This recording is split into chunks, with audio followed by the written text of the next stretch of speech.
So building a profitable medical billing business while working full-time is not impossible. And I'm saying that because that's what I'm doing right now. Building this business doesn't have to be a huge risk, or you don't have to quit your career, especially if you don't want to. Nowadays, quitting your 9 to 5, quitting your full-time job and, starting your business is the in thing. Everybody is saying this is what you need to do in order to start a medical billing business or start a business in general and be profitable. And that is just not true. It's about having smart strategies and plans put in place to start where you are right now today. So if you're working a full-time job and you want to start a business today, it's about trying to plan out how you can do that while also working your full-time job. So stop procrastinating. You can do it. Let's make it happen. In day 3 of From Medical Biller to Medical Billing Business Owner, Balancing Work and Entrepreneurship, I'm going to break down some real steps to move you forward in starting your medical billing business. Stop looking at the big picture, because that definitely can be overwhelming. Taking baby steps will give you that momentum that you need to start moving, start going, and then before you know it, you will have started and is running your medical billing business. Now, here are some ways that you can get out of that procrastination mode. Stop making excuses and actually start this medical billing business. The first way is to set clear mini goals. Now, this is for you to be able to have something to focus on.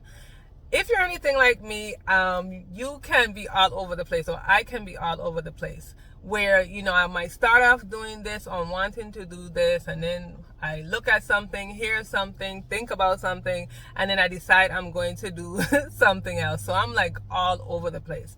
But if you set clear mini goals, that will help give you a path or a direction that you can go in. Now remember, there is no need to rush. This is not a sprint.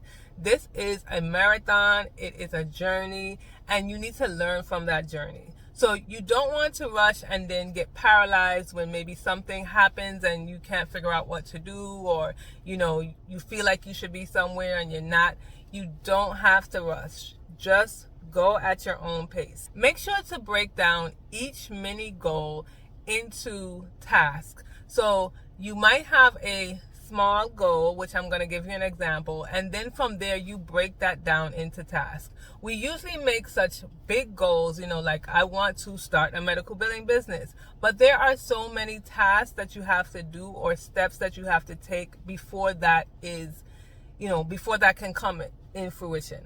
So break it down into smaller tasks. And don't forget to download my free checklist. Again, it won't be free forever, but in that free checklist, there are steps that you can take, again, to help you break it down into smaller tasks so that you can be able to start your business. Now, for example, if you are in the launch stage of starting your business, again, on the checklist, you will see the launch stage. If you're in that stage and you're on the point where you're trying to define what business structure that you're going to work with, so you may want to do these certain tasks.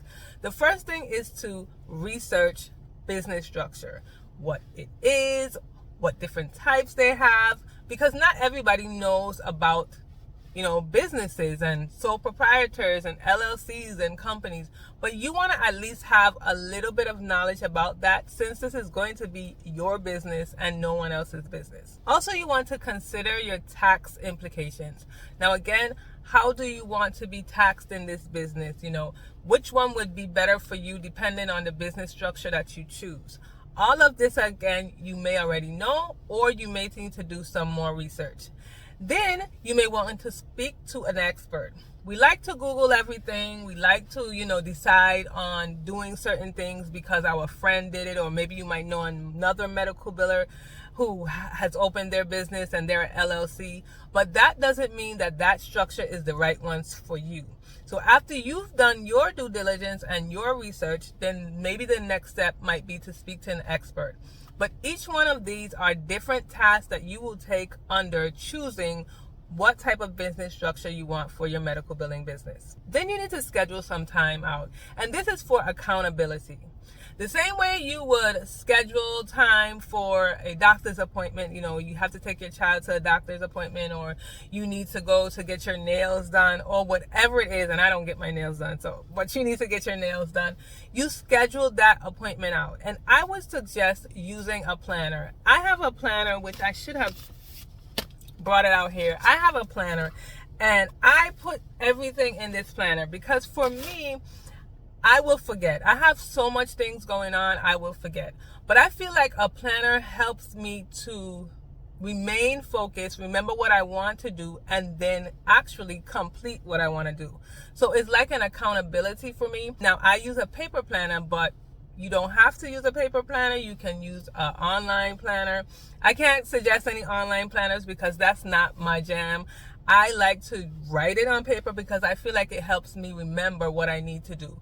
But the point of this, whether you use online or paper, is to schedule your business plan. So after you have set this goal, you need to schedule when you will actually get these things done. This will help you to be consistent. This will help you pick a time. So let's say you decide that in the mornings before you go to work, you will work on your business from 7 o'clock to 8 o'clock.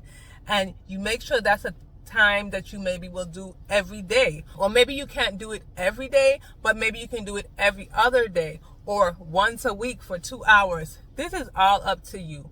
And it will also determine how fast you make things happen. So remember, sometimes we think we don't have the time to do stuff, but it's all about priority and what we want to do.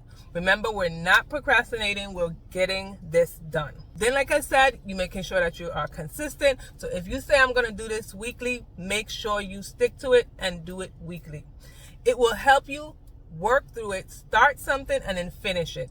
Instead of, again, starting something, I started it this week.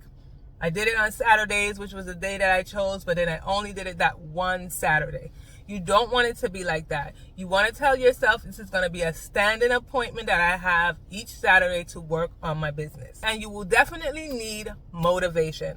So I would tell you to start by also networking and getting resources. So even if you don't know anyone specifically in medical billing, or you don't know anybody in business, this is your opportunity to reach out to people. So if you're starting this medical billing business and maybe you know a friend of yours who has already started a medical billing business, reach out to them. See if you can set up an appointment with them, set some time to speak to them. Go to the SBDA, have networkings, for business. Maybe it might not be specifically about medical billing, but you also need to know how to run a business in general. So you might look up, business forums online. They might have stuff. They have things everywhere, but you have to do your due diligence and look for them. As far as organizations are concerned, you can look in AAPC. They have local chapter meetings. You can look at AHIMA. You can look at, I think it's American Medical Billing Association. Just Google it. You can find different things. So you want to make sure that you start networking early. Don't wait until you're, far along where you don't have that support and motivation that you need, and then you're like trying to scramble for it. Look for it now while you're fresh and it's new. Try to build that support. And also, as far as the resources, there are magazines, whether it is in business or about billing, that you can also get into. You have to know or remember or learn that investing in yourself, sometimes it's free, but sometimes you might have to pay for it. So if you're really serious about it, if you're really serious about not procrastinating or stopping that procrastination, then you will start to work on networking and resources for your medical billing business. So getting over that hump of procrastination, it starts to build your muscles, your action muscles, because then when you start to complete different parts of starting your medical billing business, you'll feel more motivated to do it more. So in day 4, we're going to be defining success. When will you actually be considered successful in your medical billing business? I'll talk about that in my next one.